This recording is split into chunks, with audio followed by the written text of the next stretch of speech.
اب میں بخاری کے الفاظ بتاؤں، ایک جگہ لکھا ہوا زوجنا کا، ایک جگہ لکھا ہوا ملکنا کا، ایک جگہ لکھا ہوا املکنا کا۔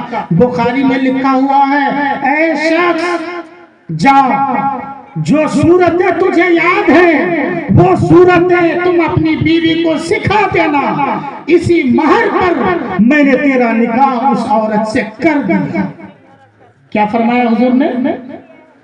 میں نے تمہارا نکاح اس سے کر دیا، میں نے تمہیں اس کا مالک بنا دیا۔ نکاح ہو گیا، نکاح ہو گیا۔ اب آپ کو تعجب لگ رہا ہوگا لڑکی سے قبول تو نہیں کروایا گیا، لڑکا سے بھی دوبارہ قبول نہیں کروایا گیا، نکاح ہوا کیسے؟ بخاری میں لکھا ہوا۔ اب آپ بتائیں کہ اب حنفی مذہب ہو سکتا ہے، اس کے علاوہ ہوگا تو نہیں۔ کتاب النکاح اپنے مرکزی دارالقرات میں نکاح کا چیپٹر میں پڑھاتا ہوں، 4-5 سال سے میں پڑھاتا ہوں یہ بحث، مسائل اور احکام، نکاح، طلاق، یہ چیپٹر میں میرے ذمہ میں پڑھاتا ہوں۔ تو فقہ حنفی میں کیا ہے؟ حنفی مذہب میں بھی یہ ہے کہ اب بتائیے مثلا یہ مولانا ابراہیم نے مجھ کو کہا کہ آپ میرا نکاح کسی صحیح سنی مسلمان لڑکی سے کرا دیجیے، مجھ کو کہہ دیا۔ مجھ کو ایک لڑکی دوسرے گاؤں کی یا کہیں کی بھی سنی مسلمان مل گئی، میں نے کہا، اور اس لڑکی نے بھی مجھ کو کہہ دیا کہ مولانا صاحب مجھے رشتے کی تلاش ہے، کوئی اگر سنی مسلمان لڑکا مل جائے تو میرا نکاح پڑھا دیجیے گا، آپ اپنی پسند کے مطابق، آپ جو پسند کریں گے میں بھی وہی پسند کر لوں گا۔ اب لڑکی نے بھی مجھ کو کہہ دیا اور لڑکا نے بھی کہہ دیا، اب یہ دونوں میں سے کوئی نہیں ہے۔ میں نے 2 مسلمان کی موجودگی میں الگ سے 2 مسلمان کو سنا کر کے میں نے صرف یہ سینٹنس کہہ دیا کہ میں نے ابراہیم کا نکاح فلاں یعنی زینب مثال کے طور پر زینب سے کر دیا، نکاح مکمل ہو گیا۔ حنفی مذہب میں بھی لکھا ہوا۔ اب نہ دوبارہ ان سے قبول کرانے کی ضرورت ہے، نہ پوچھنے کی ضرورت ہے، نہ لڑکی کو قبول کرنے کرانے کی ضرورت ہے۔ ایک اور حدیث سنیے، چھوٹی حدیث بخاری کی، حضرت عائشہ سے مروی ہے اور حضرت عبداللہ ابن عباس سے بھی مروی ہے۔ حضرت عائشہ کہتی ہیں کہ عورت سے جو باقرہ عورت ہے، کنواری عورت ہے، اس سے اجازت لی جائے گی، نکاح پڑھانے میں کیا کیا جائے گا؟ اس سے اجازت لی جائے گی۔ اگر اس نے اجازت دے دیا تو انف ہے، کافی ہے۔ اگر لڑکی نے اجازت دے دیا، جیسے وکیل بناتے ہیں نا، تو لڑکی نے جس کو وکیل بنا دیا وہ وکیل نکاح پڑھا سکتا ہے۔ یا اگر اس وکیل نے اس طور پر وکالت کی ہے کہ میں فلاں مولانا صاحب سے کہہ دوں گا تیرا نکاح پڑھا دے، کہہ دے پڑھا دے، تب یہاں آ کر کے پڑھا دیں گے، پھر دوبارہ لڑکی کو قبول کرانے کی ضرورت نہیں ہے، پرمیشن ملنا ضروری ہوتا ہے۔ حدیث میں بھی یہی ہے، فقہ حنفی میں بھی یہی ہے، اس لیے دونوں سے بار بار قبول کروایا جائے یہ کوئی ضروری نہیں ہے۔ اس سے زیادہ ضروری ہے کہ آپ اپنا ایمان مضبوط رکھیے، عقیدہ مضبوط رکھیے۔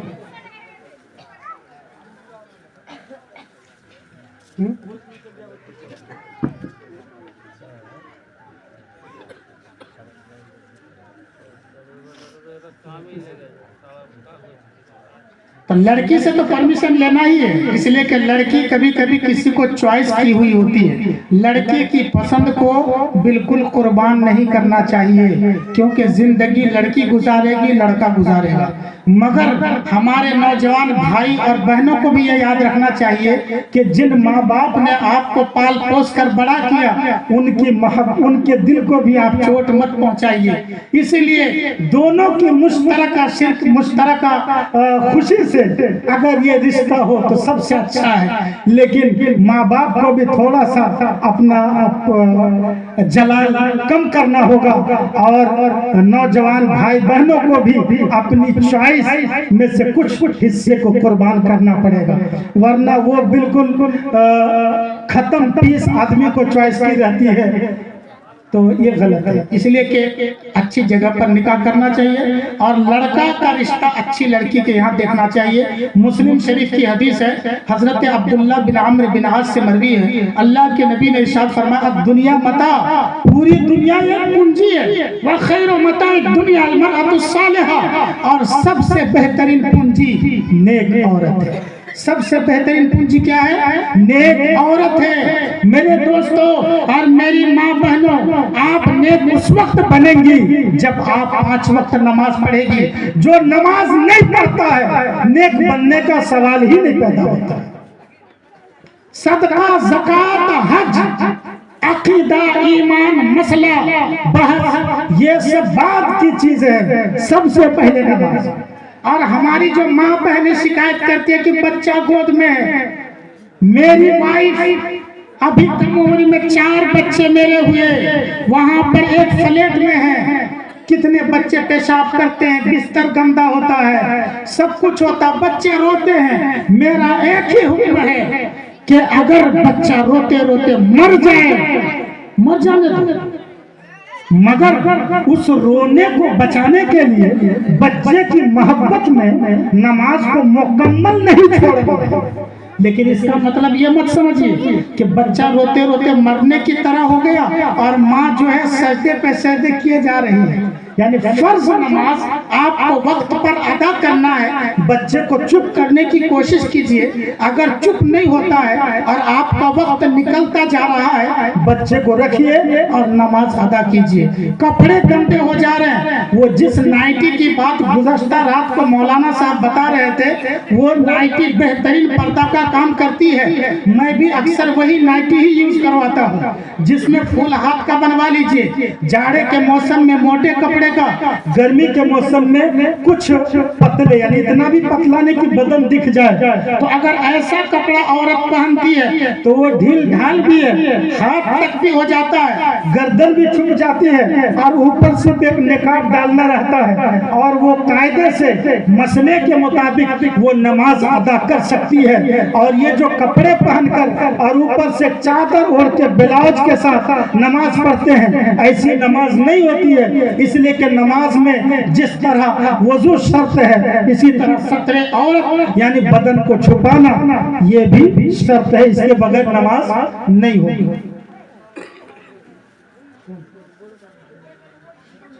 میرے اسلام چچا نے 500 روپیہ آج دیا، کل بھی شاید دیے تھے، اللہ رب العالمین ان کے نیک ارادوں کو پورے فرمائے۔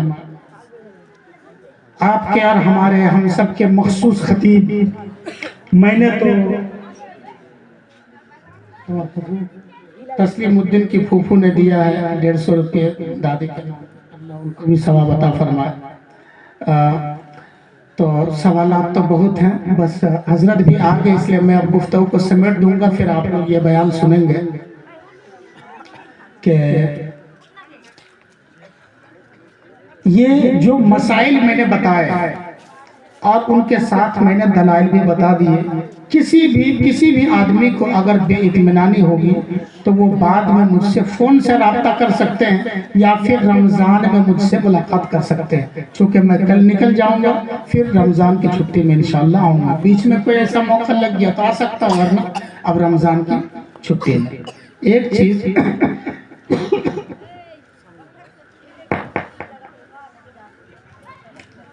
کہ اللہ کے نبی صلی اللہ تعالی علیہ وسلم، جی میرے سراج الحق چچا نے 500 روپے دیا ہے، اللہ ان کے نیک تمناؤں کو، ان کے صدقہ کو قبول فرما، جائز تمناؤں کو پورے فرما۔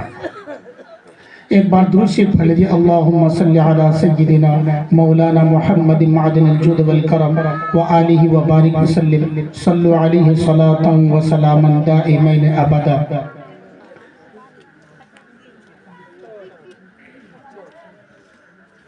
کتنا کرتا ہے؟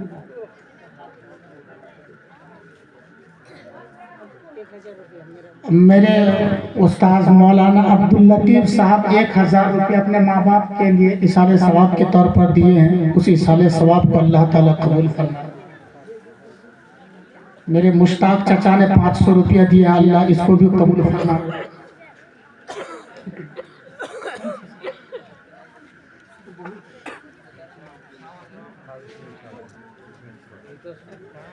اچھا ایک سوال یہ لوگ بھی بول رہے ہیں کہ اب جیسے نوجوان نے رکھا ہے ایسے تو میں بھی تھک چکا ہوں اور خطیب صاحب بھی آ چکے ہیں، بس اس کو بھی سن لیجئے. اس میں لکھا ہو کہ نبی زندہ ہے کہ نہیں، یہ سب بحث چلتی رہتی تو اس کو سن لیجئے. اب پتہ نہیں کس کا کیا عقیدہ ہے، بہتوں کے بارے میں بہت کچھ سنا جاتا ہے. جیسے ہم لوگوں نے کتاب میں پڑھا ہے کہ دیوبندیوں کا عقیدہ ہے کہ ہمارے نبی آخری نبی نہیں ہے، مگر آج شاید ہندوستان میں کوئی دیوبندی ایسا نہیں ملے گا جو ہمارے نبی کو آخری نبی نہیں مانتے ہوں. تو آپ یاد رکھیے، اگر قاسم نانوتوی نے تحذیر الناس میں لکھا ہے کہ نبی آخری نبی آخر الزمان ہونے کے اعتبار سے نہیں ہے، اس لیے دیوبندیوں سے اختلاف. ورنہ اللہ کے نبی آخری نبی ہیں. جو کہہ دے گا کہ آخری نبی نہیں ہے اس سے مرتے دم تک اختلاف رہے گا. اس کو مسلمان سمجھ ہی نہیں سکتے جو ہمارے پیارے آقا کو آخری نبی نہ کہے. اس لیے کہ قرآن میں لکھا ہوا وَلَٰكِن رسول اللہ وَخَاتَمَ النَّبِيِّينَ، حضرت انس کی روایت بخاری میں اللہ کے نبی فرماتے ہیں، اور حضرت سہل ابن سعد سے بھی مروی ہے، حضرت انس سے بھی مروی ہے. اللہ کے نبی فرماتے لوگوں بوئس تو آنا، میری بیعت ہوئی ہے، میں دنیا میں بھیجا گیا. وَالسَّاعَةُ، اس عالم کی کہاتین، میں اس طور پر آیا کہ میں یہ اور یہ قیامت، یا میں یہ اور یہ قیامت، یعنی میرے بعد اب قیامت آئے گی، میرے بعد اب قیامت آئے گی، اس کے بیچ میں کوئی نبی کوئی پیغمبر نہیں آئے گا. عیسیٰ علیہ السلام جو زندہ اٹھا لیے گئے ہیں وہ زمین میں آئیں گے، مگر وہ جیسے نبی کی حیثیت سے پہلے آئے تھے اور ان پر انجیل کتاب نازل ہوئی، انہوں نے اپنی شریعت چلایا، وہ احکام چلائے. لیکن اب جو وہ آئیں گے وہ تو آئے ہوئے ہیں، وہ گئے نہیں ہیں، وہ تو آئے ہوئے ہیں. عیسیٰ علیہ السلام کو آسمان پر زندہ اٹھا لیا گیا اور وہ زندہ ہے. عیسائیوں کا عقیدہ ہے کہ ان کو پھانسی پہ لٹکا دیا گیا. یہ جو ٹائی لگاتے نا ٹائی، یہ اسی کی عکاسی ہے کہ پھانسی پہ لٹکا دیا گیا. مگر قرآن نے کہا کہ ما قتلوہ وما صلبوہ ولکن شبہ لہم، کہ ان لوگوں نے عیسیٰ علیہ السلام کو نہ تو قتل کیا تھا نہ پھانسی پہ چڑھایا تھا، بلکہ عیسیٰ علیہ السلام کی ایک ہم شکل آدمی ظاہر ہوا، عیسیٰ سمجھ کر اس کو ان لوگوں نے قتل کر دیا یا پھانسی پہ چڑھا دیا، اور عیسیٰ علیہ السلام کو اللہ نے اٹھا لیا زندہ. تو عیسیٰ علیہ السلام زندہ ہے، تو وہ تو آئے ہوئے ہیں، آئے ہوئے ہیں اور دنیا ہی میں. یعنی اسی عالم میں آسمان پر چڑھا لیے گئے. اللہ کی حکمت ہے. البتہ ہمارے نبی آخری نبی ہیں، اور اللہ کے نبی نے بہت ساری حدیثوں میں فرمایا کہ میں آخری نبی ہوں، میرے بعد کوئی نبی نہیں. ایک حدیث بخاری کی، سعد بن ابی وقاص سے جب غزوہ تبوک کے موقع پر میرے آقا تشریف لے جا رہے تھے، علی سے کہو علی تم رہ جاؤ، تم میرا جانشین بن کر رہو، مدینے میں میرا نائب بن کر رہو، میں جہاد میں غزوہ تبوک کے موقع پر جاتا ہوں. یہ سن 9 ہجری کی بات ہے. اللہ کے نبی علیہ السلام کے انتقال سے 1 سال پہلے بخاری کی حدیث سعد بن ابی وقاص سے مروی. تو حضرت علی کو جب حضور نے فرمایا کہ میرا نائب بن کر مدینے میں رہو، میرا خلیفہ بن کر مدینہ میں رہو، تو علی نے کہا اتخلفنی فی النساء والصبیان، اے اللہ کے رسول آپ تو سب بڑے لوگوں کو لے کے جا رہے ہیں میدان جنگ میں، مدینے میں بچے کون ہیں؟ بچے لوگ ہیں اور عورتیں ہیں، تو بچے اور عورتوں پر مجھ کو آپ خلیفہ بنا کے جا رہے ہیں. میرا بھی شوق ہے کہ میں بھی آپ کے ساتھ جہاد میں جاؤں. تو اللہ کے نبی نے فرمایا اے علی کیا تو اتنے سے راضی نہیں ہے کہ میرے نزدیک تیرا وہ مقام ہے جو موسیٰ کے نزدیک ہارون کا مقام تھا علیہ السلام. مگر فرق اتنا ہے کہ موسیٰ کے بعد نبی کا آنا تھا، مگر میرے بعد کوئی نبی نہیں آئے گا، میرے بعد کوئی نبی نہیں آئے گا. اس لیے میرے بعد نہ علی نبی ہو سکتے ہیں، نہ عمر نبی ہو سکتے ہیں، نہ ابو بکر، نہ کوئی بھی نبی نہیں ہو سکتے. البتہ اور دوسرا عقیدہ جو آتا ہے کہ نبی علیہ السلام زندہ ہے یا مردہ ہے، انتقال ہوا، اس میں کوئی شک نہیں. جو یہ نہیں مانے گا وہ بھی تو جہنم چلا جائے گا. اس لیے کہ اللہ کے نبی علیہ السلام پر موت آئی موت آئی. اور کیا معاملہ تھا؟ جب اللہ کے نبی علیہ السلام بیمار رہے، آخر میں جب کچھ اطمینان ہوا اور اللہ کے نبی علیہ السلام کی روح پرواز کرنے والی تھی، صحابہ کرام کی بھیڑ لگی ہوئی ہے مسجد میں، اور چاروں طرف ابو بکر یہ سن کر چلے گئے تھے کہ حضور کی صحت ٹھیک ہونے لگی ہے، حضور کی طبیعت ٹھیک ہونے لگی ہے. ان کا مقام دوری پر تھا تو وہاں چلے گئے. جب تھوڑی ہی دیر میں حضور کی روح نکل گئی، آپ انتقال فرما گئے. حضرت ابو بکر کو خبر ملی، کچھ لیٹ سے ان کو آنے میں وقت لگ گیا. حضرت عمر کو جیسے معلوم ہوا کہ لوگ کہہ رہے کہ حضور انتقال کر گئے، حضرت عمر تلوار لے کر کے لہرانے لگے کہ جو بولے گا کہ نبی انتقال کر گئے، میں اس کی گردن بدن سے جدا کر دوں گا، اس کا سر میں اڑا دوں گا. اس لیے میرے سامنے کوئی نہیں بولے کہ نبی انتقال کر گئے. وہ تلوار دکھاتے جا رہے تھے اور لوگ روئے جا رہے ہیں، چونکہ لوگوں نے آنکھوں سے دیکھا اندر سے. حضرت عمر اندر ابھی گئے ہی نہیں تھے، لیکن وہ ماننے کو تیار ہی نہیں تھے کہ حضور انتقال کر گئے. بخاری میں یہ حدیث ہے، اور حضرت عائشہ رضی اللہ تعالی عنہا نے روایت کی، بڑی لمبی حدیث ہے. تو کہتے ہیں کہ حضرت ابو بکر آئے، حضرت عمر جوشیلا بیان دیے جا رہے ہیں اور لوگوں کو ڈرا رہے ہیں. حضرت ابو بکر اندر گئے، حضور کو دیکھا کہ آپ آرام فرما گئے، یعنی انتقال ہو کر گئے. چادر منہ سے ہٹایا، حضرت ابو بکر نے بوسہ دیا. اس کے بعد کہا، اے اللہ کے نبی، آپ پر جو موت اللہ نے لکھا تھا وہ موت تو آپ پر آ چکی ہے. دوبارہ اللہ آپ کو موت کا مزہ، یعنی دو موت کا مزہ اللہ آپ کو نہیں چکھائے گا. یہ بخاری کے الفاظ شبد ہیں. تو وہ کہتے ہیں حضرت ابو بکر وہاں سے باہر تشریف لائے، دیکھے لوگوں کی بڑی بھیڑ ہے. عمر تو تلوار نکال کے لوگوں کو ڈرا رہے ہیں. حضرت ابو بکر عمر کی بھی نہیں سنے، کیونکہ حضرت ابو بکر زیادہ چہیتے تھے اور زیادہ بڑے تھے، پہلا مسلمان تھے جنہوں نے کھلے عام علی اعلان حضور کا کلمہ پڑھا تھا. ابو بکر منبر پہ چلے گئے اور وہاں جا کر انہوں نے اپنی تقریر شروع کر دیا. لوگ عمر کو چھوڑ کر ابو بکر کی طرف چلے گئے اور حضرت ابو بکر نے آیت پڑھ کر کے لوگوں کو بتایا کہ قرآن میں تو آیت موجود ہے، اے نبی کے صحابیوں، اے میرے مسلمان بھائیوں، کہ افئمات او قتل انقلبتم علی اعقابکم، کہ یہ نبی اگر مر جائیں، اگر یہ نبی، اس نبی کا انتقال ہو جائے یا کسی جنگ میں شہید کر دیا جائے تو کیا تم اپنے دین سے پلٹ جاؤ گے، الٹے پاؤں پلٹ جاؤ گے؟ اگر تم ایسا کر لو گے تو تم اللہ کا کچھ بھی نقصان نہیں کرو گے، نقصان تو تیرا اپنا ہوگا. صحابہ کرام کہتے ہیں کہ حضرت ابو بکر جب اس آیت کو پڑھ رہے تھے، ہم لوگوں کو لگ رہا تھا کہ یہ آیت شاید ابھی نازل ہوئی، لیکن ہم لوگ یہ بھی جان رہے تھے کہ یہ آیت تو ہم لوگ بھی پڑھے ہیں، لیکن ہم لوگوں کے ذہن سے یہ بات نکل ہی گئی تھی. جب اس آیت کو پڑھا، حضرت عمر کو بھی اطمینان ہو گیا کہ اللہ کے نبی کا انتقال ہو گیا. اللہ کے نبی پر موت آئی، مگر موت آنے کے بعد ابھی کس حال میں ہے؟ موت ہی کی حالت میں ہے یا زندہ ہے؟ جیسے اب کس کا عقیدہ ہے میں تو نام لے کر نہیں بتاؤں گا، البتہ اگر کوئی بھی آدمی اپنے آپ کو مسلمان کہتا ہے اور وہ یہ کہتا ہے کہ نبی مر کر مٹی میں مل گئے، اگر یہ شبد ہے کہ نبی مر کر مٹی میں مل گئے، تو میں پہلا آپ کو وہی حدیث سناتا ہوں جس میں مر کر مٹی میں ملنے کی بات ہے. بخاری میں ہے اور مسلم میں، حضرت ابو ہریرہ سے مروی ہے. اللہ کے نبی فرماتے ہیں کہ بنی آدم کے مکمل باڈی کو، مکمل جسم کو مٹی کھا جائے گی.